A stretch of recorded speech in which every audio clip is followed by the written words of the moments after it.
everyone, and welcome back to another lecture of Power System 2 with AKTU code as KEE601. We are dealing with travelling waves. My name is Kitty Tripathi and I am faculty of Electrical Engineering Department, Babu Banarsi Das, Northern India Institute of Technology, Lucknow. So, in the previous two lectures of this module travelling wave, we have understood the basics of the terminologies what we are using in the travelling wave, especially in the power system. Also, we have derived the travelling wave equations in the power systems. Now, let us be more specific and understand some the derived terminologies with respect to some special cases here. तो शुरू करते हैं coaxial cable से. So, let us assume that अगर हमारे पास जो transmission line है, it is in the form of coaxial cable, then what will be the values of the various parameters, what are the formulas which are going to change and how is the behavior of the travelling wave when the transmission line is a coaxial cable. Now first things first, what is a coaxial cable? तो coaxial cable के लिए हम लोगों ने क्या कहा था कि common axis पे हो रहा एक cable है. So this is the axis of the cable. ठीक है, it is a cylindrical cable with two cylinders. One cylinder is having inner conductor and other cylinder with a radius small a, and here see the outer radius is having b, the outer conductor. Now we have dielectric field between both the conductors, inner and outer. ठीक है, what are we primarily trying to say कि हम लोगों ने power system 1 में पढ़ा था and we have already know how to determine the value of capacitance and inductance and all the 4 parameters have already been studied in the previous subjects. So let us recall those formula for all values of R, L, C and G. So see here, capacitance can be indicated by this formula 2 pi epsilon upon ln b by a. Similarly, inductance can be represented by mu upon 2 pi ln b by a. Similarly, we determine inductance and resistances and conductance also, but with respect to length. We are taking it in terms of per unit length because this is a distributed parameter as it. Okay. Now let us determine the value of characteristic impedance. What are the changes which is going to happen here when we are dealing it with the travelling wave in the coaxial cable. तो हम लोगों ने अभी पिछले lecture में क्या derive किया था कि कैरेक्टरिस्टिक इम्पिडेंस को हम इंडिकेट कर सकते हैं ratio of voltage and current which came out to be square root of ratio of inductance and capacitance. Now here what we will feed, we'll feed the formula of inductance and capacitance which we have been obtained for a coaxial cable. तो coaxial cable के लिए inductance हम लोगों ने क्या लिखा था, mu upon, let it be mu only, 2 pi ln b by a. ये inductance के लिए था और capacitance के लिए था 2 pi epsilon upon ln b by a. So capacitance की वैल्यू सब्स्टिट्यूट करें तो 2 pi epsilon upon ln b by a, तो ln b by a का होल स्क्वायर हो गया. नाउ सी है 2 pi it is 4 pi square, root के बाहर आएगा तो 1 अपॉन 2 pi. ठीक है, ये ln b by a का भी होल स्क्वायर है, रूट के बाहर आ जाएगा, रूट के अंदर बचा ही क्या केवल mu upon epsilon into ln b by a. ये हमारे पास एक्सप्रेशन है कैरेक्टरिस्टिक इक्वेशन का. See here what we have written here. And if we want to write this epsilon in terms of epsilon naught and epsilon r, because we are the two coaxial cable, दोनों conductors के बीच में dielectric field है, so we can change it likewise. तो यहाँ से हम लोगों को क्या एक्सप्रेशन मिला, see if we want to write this, see 1 upon 2 pi under root mu not upon epsilon not into epsilon r ln b by a. ठीक है, अब हम क्या कर सकते हैं, एप्सिलॉन आर को सेपरेट कर सकते हैं. क्यों? क्योंकि ये दो नोन क्वांटिटी हमारे पास mu not upon epsilon not. So we can write as 1 upon under root epsilon r under root of mu naught upon epsilon naught into ln b by a. ठीक है, अब हमें पता है mu not upon epsilon naught की values दोनों ही. Substitute कर दें, it comes around 376.6. So we can substitute and we can get the values likewise. तो हम लोगों को यहाँ कैरेक्टरिस्टिक इम्पिडेंस का एक सेपरेट रिड्यूस्ड फॉर्मूला मिल गया for a travelling wave in a coaxial cable. ठीक है, now let us recall the voltage and current wave equations for the transmission lines also. So हम लोगों ने lecture number 1 of this module में discuss किया था. Travelling line waves में equation आई थी del 2 v by del x square is equal to L into C del 2 v by del t square. और current के लिए इक्वेशन लिखी थी तो था del two I by del x square is equal to L into C del two I by del t square. तो ये दो वेव इक्वेशंस थी, एक वोल्टेज के फॉर्म में, एक करंट के फॉर्म में, ट्रैवलिंग वेव की इक्वेशंस। ठीक है, अब हम ये इक्वेशन को कंसिडर करते हैं और अंडरस्टैंड करने की कोशिश करते हैं इन दी कोएक्सियल केबल टर्मिनोलॉजीज। सो सी, हमें पता है कि ट्रैवलिंग वेव, मान लेते हैं कि हमारी जो ट्रैवलिंग वेव है वो ट्रैवल कर रही है ना पॉजिटिव जेड डायरेक्शन। ठीक है, सो पॉजिटिव डायरेक्शन में ट्रैवल कर रही वेव के साथ हम लोग मैग्नीट्यूड लिखा है हम लोगों ने वोल्टेज का पॉजिटिव डायरेक्शन में, we can indicate as V naught into sine 2 pi lambda upon into V of t minus x. यहाँ पर x हमने इंडिकेट कर दिया है सिंपली मूवमेंट ऑफ डायरेक्शन का। ठीक है, सिमिलरली अगर हम नेगेटिव साइड पे इंडिकेट करना चाहें तो यही चीज़ें माइनस ऑफ x डायरेक्शन में जाती है। एनी विच वेज हमें अगर करंट का एक्सप्रेशन लिखना हो तो भी हम पॉजिटिव डायरेक्शन ऑफ x में ट्रैवल कर रहे हैं एक्सप्रेशन इंडिकेट कर सकते हैं। ठीक है, नाउ वोल्टेज का एक्सप्रेशन इंडिकेट कर दिया, करंट का एक्सप्रेशन इंडिकेट कर दिया। What next? We want to obtain some relation between voltage and current, then only we will be able to write equations, right? So see, we know del V upon del X, rate of change of voltage with respect to distance, is minus L inductance, क्योंकि per unit distance है और मान लेते हैं inductance L है और distance dx travel कर गया है तो L into dx, क्योंकि ये distributed parameter है, और di by dt। ये एक्सप्रेशन हमारे पास इंडक्टेंस के लिए ऑलरेडी है। ठीक है, अभी इसी को हम क्या बोल रहे हैं, ये किसके इक्वल है? V इंटू एल इंटू आई।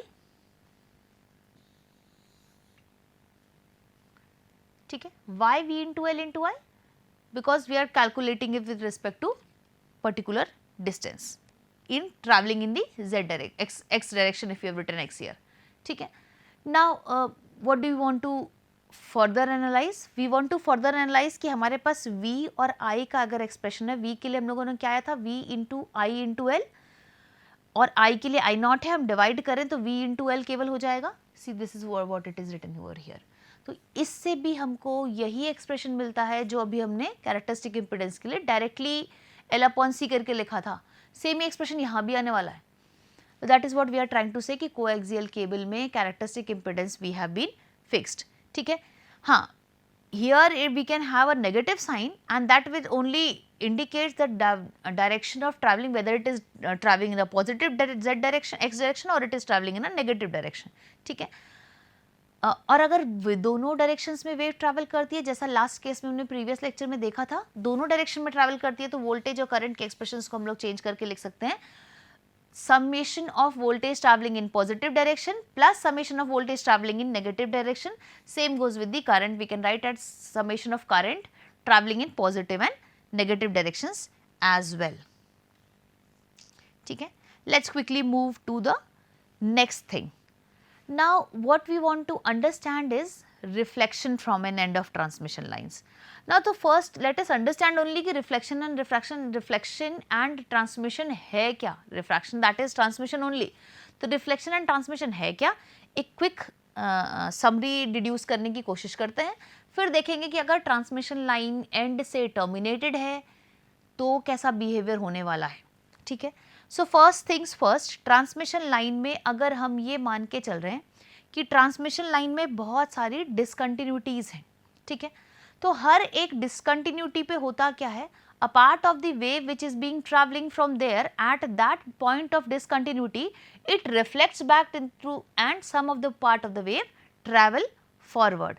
तो जितना अब अगर हम डिसकंटिन्यूटी पॉइंट पर चेक करें तो हम लोग क्या बोल सकते हैं, कितनी वेव ट्रांसमिट हुई है। अगर वोल्टेज के टर्म्स में एक्सप्रेशन लिखें तो कितनी वेव ट्रांसमिट हो रही है, जितनी आई माइनस जितनी रिफ्लेक्ट कर गई। तो हम लोग एक्सप्रेशन लिख सकते हैं voltage incoming current V I minus जितनी रिफ्लेक्ट कर गई वो है वी आर।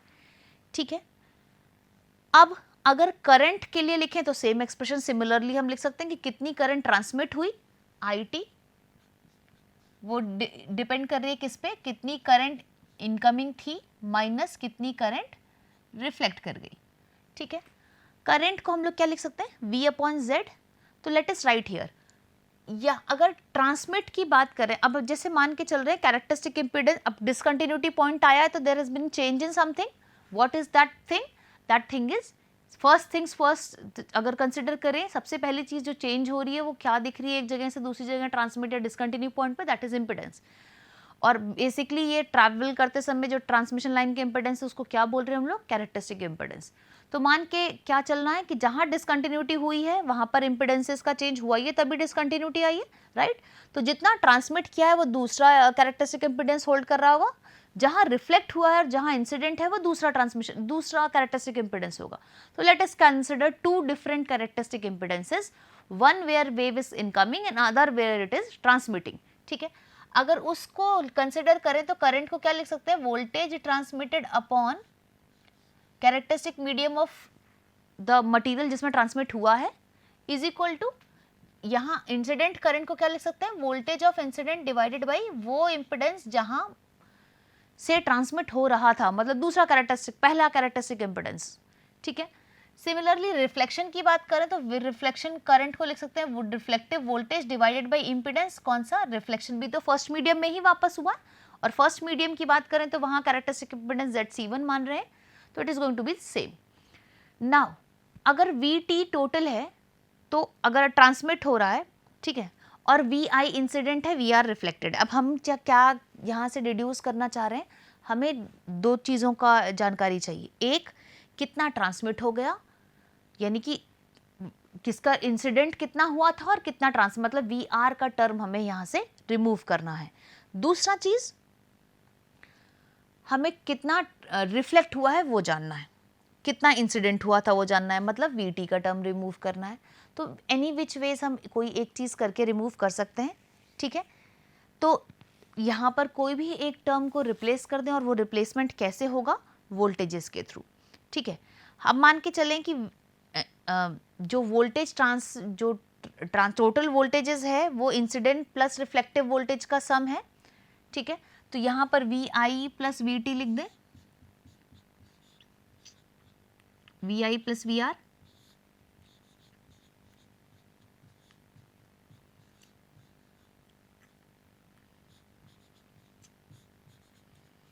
इसको सिंप्लीफाई करेंगे हम लोग तो हमारे पास एक्सप्रेशन जो सॉल्व होकर आएगा वो आ जाएगा VR विल बी ZC2. अगर हम रिफ्लेक्शन ट्रांसमिशन की बात करते हैं, VT यहाँ से सब्स्टिट्यूट, क्योंकि हमने T निकालने की कोशिश कर रहे हैं. VT और VI का देखो हमें दो चीज़ें चाहिए, VT और VI का रिलेशनशिप और VR और VI का रिलेशनशिप. साथ में जो भी टर्म आएगा वो किस पर डिपेंडेंट होगा? इन इक्वेशंस को अगर ध्यान से देखें तो इन इक्वेशंस में हमारे पास सफिशिएंट चांस है कोई एक टर्म को रिमूव कर देने का. चाहे तो हम VT और VI के इक्वेशन अगर रिलेशनशिप केवल चाहिए तो इस एक्सप्रेशन से केवल VR रिमूव करना है, और VR और VI का एक्सप्रेशन चाहिए तो केवल VT रिमूव करना है, जिसके लिए ये एक्सप्रेशन हमारे पास ऑलरेडी है वोल्टेज का. तो एक एक्सप्रेशन रिमूव कर देने से हमारा सारा काम, मतलब we can use this equation and this equation to determine whatever case we want to. If we determine the relationship of transmission and the incoming voltage, what we get is transmission coefficient of transmission. And when we take the relationship of voltage with the incoming current, incoming voltage, then the relationship we are getting is, it is called as reflection coefficient. Because the constant parameter जो रहेगा वो किस पे depend करेगा? केवल और केवल characteristic impedances पे.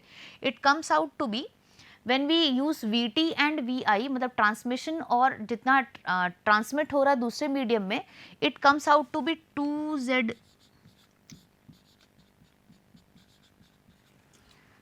ठीक है, it comes out to be 2ZC1 upon ZC1 plus ZC2. 2ZC2, it is ZC2, the other medium, right? And when we consider reflection, then we get the equation as ZC2 minus ZC1 upon ZC2 plus ZC1. ये दो term in दोनों equation की help से निकल जाते हैं. यही होता है रिफ्लेक्शन एंड ट्रांसमिशन कोफिशिएंट्स. अब बात करते हैं रिफ्लेक्शन जब ट्रांसमिशन लाइन एंड हो रही है या टर्मिनेट हो रही है, उस केस में कैसा इंडिकेट करना है. तो सबसे पहले मान लेते हैं जो ट्रांसमिशन लाइन है जहां एंड हो रही होगी या टर्मिनेट हो रही होगी वहां पर क्या है? कोई इम्पिडेंस है, फाइनाइट इम्पिडेंस, मान लिया हमने ZL. ठीक है, ये लोड इम्पिडेंस है, यहाँ पर ये टर्मिनेट हो रही है। अब अगर हम ट्रैवलिंग वेव की बात करें तो वेव दो डायरेक्शन में ट्रैवल हो रही है, one is travelling to the right side, other is travelling to the left side. Why? Because there is some discontinuation, discontinuity पर क्या हो रहा है, फिर से there is some reflection going on, ठीक है। इसीलिए हम लोग अगर हम इस सेंड रिसीविंग एंड या लोड एंड जिसको कह रहे हैं उस पर अगर वोल्टेज के एक्सप्रेशन की बात करें तो हम क्या लिख सकते हैं, सम of traveling voltage which is coming towards the load and one which is going away from the load। Similarly current के भी expression को ऐसा ही लिख सकते हैं। और voltage और current का जो ratio होता है फॉरवर्ड डायरेक्शन में या नेगेटिव डायरेक्शन में, it gives only the characteristic impedance to us. अगर अब जब उल्टे डायरेक्शन में बात करें रिफ्लेक्शन के साइड पर, तो हमारे पास क्या हमें पता है कि वोल्टेज जो सम है वो लोड के वोल्टेज के इक्वली हो रहा है ना, जितना भी ट्रांसमिट हो रहा है केवीएल यूज करने से। और सिमिलरली करंट का जो सम है वो भी केसीएल यूज करने से इक्वली हो रहा है, because KVL KCL can not be violated, right. So we can also write कि इस डायरेक्शन में भी हमारे पास रेस्पेक्टिवली कैरेक्टरिस्टिक इम्पिडेंसेस डिटरमाइन करने का ऑप्शन अवेलेबल है, ठीक है। To sum up with it, अगर हम वोल्टेजेस यहाँ से वोल्टेजेस में रिफ्लेक्शन और रिफ्रैक्शन और ट्रांसमिशन कोफिशिएंट्स की बात करते हैं, तो जो अभी थोड़ी देर पहले हमने दो डिफरेंट मीडियम्स के लिए देखा था, Z1 1 और 2, यहाँ पर लोड और कैरेक्टरिस्टिक इम्पिडेंस के बारे में बात कर रहे हैं क्योंकि लोड पे टर्मिनेट हुआ है, तो ZC2 बिकम्स ZL हियर। तो ZC2 माइनस ZC1 ही लिखा था रिफ्लेक्शन कोफिशिएंट के लिए अपॉन ZC2 प्लस ZC1। तो see here similar things are going to be appearing. और जब हम ट्रांसमिशन की बात कर रहे थे तो 2 टाइम्स ZC2 था अपॉन ZC1 प्लस ZC2, जो अभी थोड़ी देर पहले डिराइव हुआ। तो 2 टाइम्स ZC2, यहाँ पर C2 क्या है, सेकेंड मीडियम क्या है, जहाँ टर्मिनेट हुआ transmission line which is at load, तो ZC2 इज ZL अगेन, तो 2 ZL upon ZL plus Z0।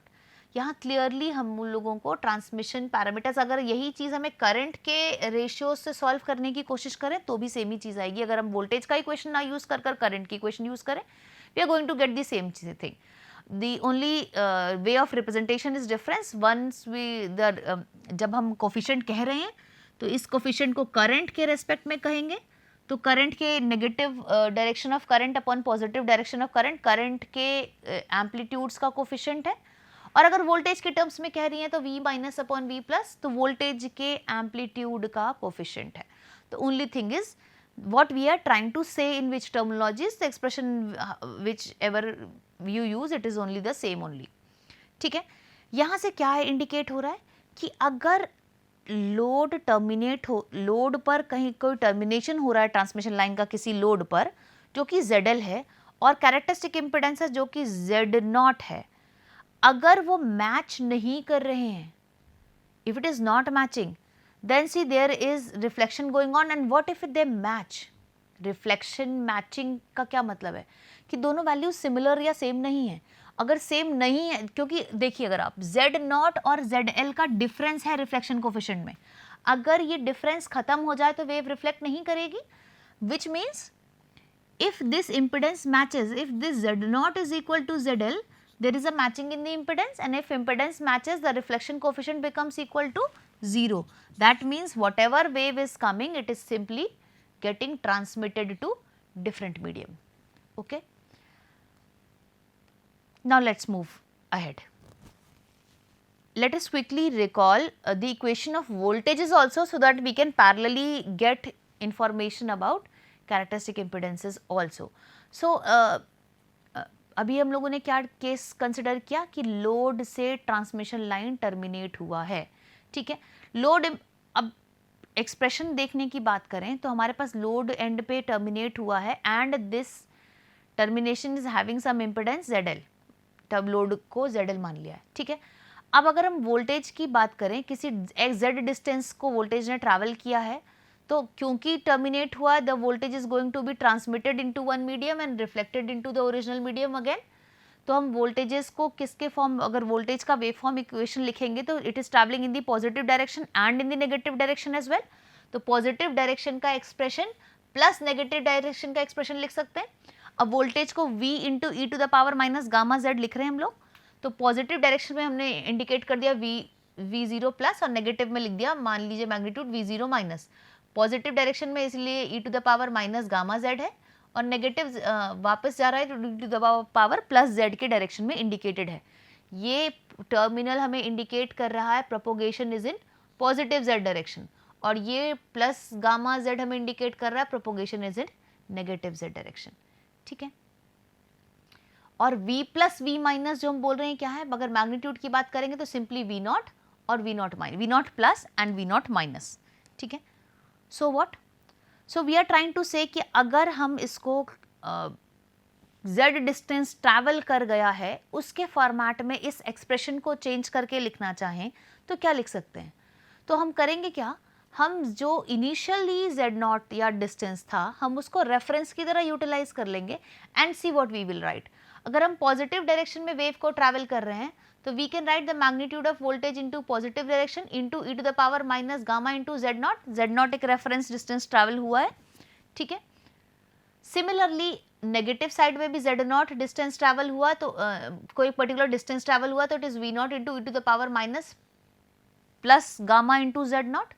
ठीक है, अब इस एक्सप्रेशन को ई टू द पावर अगर सिर्फ z not v not is equal to v plus is what value of this term only. ठीक है, अब z नॉट डिस्टेंसेस को ट्रैवल करने के बाद z not into e to the power gamma in the opposite direction, और similarly अगर हम नेगेटिव डायरेक्शन में बात करेंगे तो e to the power minus gamma z not हो जाएगा।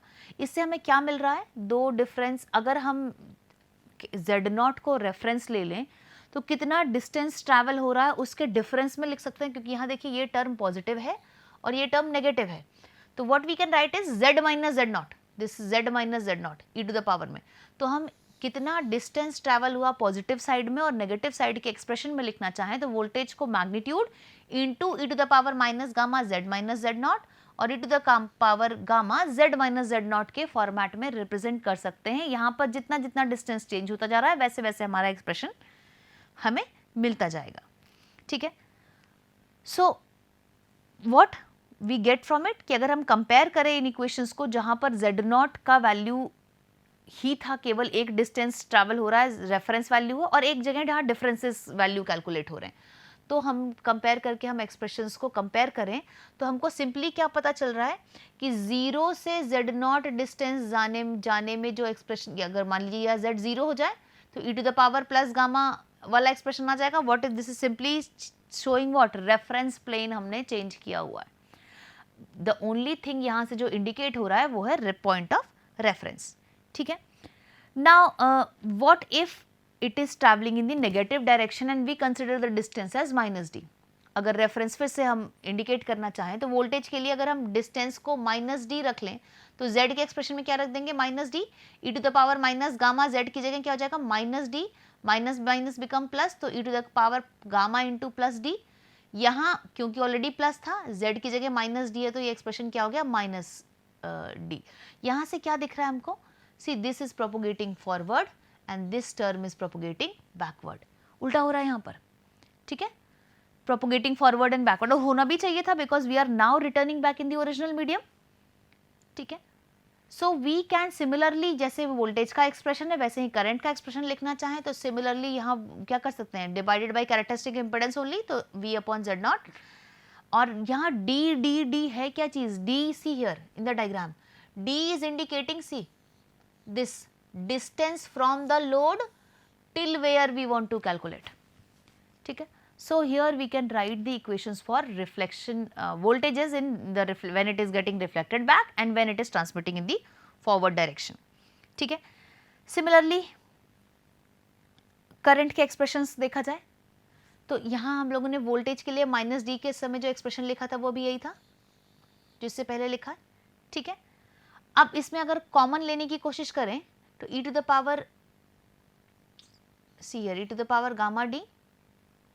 Now what we are trying to do is, हम ये जो दूसरा टर्म है हम इस टर्म को इन टर्म्स ऑफ रिफ्लेक्शन कोएफिशिएंट लिख रहे हैं बिकॉज उसको यहाँ पर चेक करना चाह रहे हैं कि how we can represent a voltage equation in the terms, that is why we have determined the equation ना, कि हमें नंबर ऑफ वेरिएबल्स कम से कम यूज करने पड़े। तो रिफ्लेक्शन कोएफिशिएंट का एक्सप्रेशन लिखेंगे तो we can change the value and when we substitute the value of reflection coefficient at a point z is equal to minus d, reflection coefficient में VR is equal to zc minus z1 upon zc plus z1 वाला expression utilize किया गया है केवल, तो we'll get the simplified expression. यहाँ पर हमको क्या मिल जाएगा, लोड के रिफ्लेक्शन का coefficient which is coming as the ratio of voltages in negative direction and positive direction. ठीक है, here the constant which indicates it will by default come as the coefficient of the reflection which is here this value. See here this value is only ना coefficient of reflection, और यही आई भी थी. तो this is similarly proving. और voltage की जगह करंट का एक्सप्रेशन लिखना चाहें तो what is the changes going to happen, v upon z we will write. तो it is v upon z d to the power minus gamma d, it's going to be same. अब क्या हो गया है, केवल करंट का expression utilise कर लिया लोगों ने सिंपली. ठीक है, similarly when we terminate it with impedances and we rewrite both the voltages and current का equation and utilize it for calculating characteristic impedance, z can be written as v upon d. अगर substitute किया जाए तो we can get the value of characteristic impedance also in the terms of coefficient of reflection whenever we want to. ठीक है, अब अगर मान लीजिए d की वैल्यू 0 हो जाए तो see this previous equation, here we substitute the value of d equal to 0. तो simply what we have to do, we have to substitute here this term as 0. तो ट्रांसमिशन रिफ्लेक्शन कोफिशिएंट्स में 0 कर रहे हैं, ZL minus Z0 ये coefficient था reflection का. ठीक है, एक्सप्रेशन अगर ग्रेटर देन 0 होने वाला है तो e to the power minus 2 gamma d बोल रहे हैं क्योंकि रिफ्लेक्ट हो रहा है back in the original medium. So we can, if we want to compare and write the how is the behavior of characteristic impedance changing, we utilize these equations, we'll get the value of characteristic impedance after simplifying. तो हम यहाँ पर क्या कर रहे हैं, characteristic impedance को भी रेफरेंस वैल्यू से कंपेयर कर कर, केवल अगर हमें डिस्टेंसेस का इंफॉर्मेशन है किस डिस्टेंस पे निकालना है तो कैरेक्टरिस्टिक इम्पिडेंसेस की वैल्यू हम equally sufficiently with less number of variables deduce कर सकते हैं. अगर आप लॉसलेस लाइन की बात करें तो लॉसलेस का क्या मतलब होगा, लॉस फैक्टर खत्म, मतलब अटेन्यूएट नहीं हो रहा है, यानी अल्फा खत्म. अल्फा खत्म तो केवल क्या बच रहा है, केवल इमेजिनरी पार्ट बच रहा है. ठीक है, तो इस एक्सप्रेशन में केवल अल्फा नहीं रहेगा तो केवल जे बीटा रहेगा. सिमिलरली करंट में भी केवल जे बीटा रहेगा, अल्फा वाला टर्म ही नहीं है क्योंकि अटेन्यूएट नहीं हो रहा है. और हम क्या कर रहे हैं, माइनस डी, वही D distance from the load से कैलकुलेट करने की कोशिश कर रहे हैं. तो लॉसलेस लाइन में भी हमें सफिशिएंटली एक्सप्रेशंस हमें मिल जाता है for the expression which is shown on the screen. Right now you can pause the screen and re-verify it for yourself. You will get the similar value as that is, but only thing what we have done is we have substituted alpha equal to 0 only and nothing else. ठीक है, that is it for this lecture. For the other behaviors of the transmission lines when it is terminated by short circuit or open circuit, we will be seeing it in the upcoming lectures. Thank you.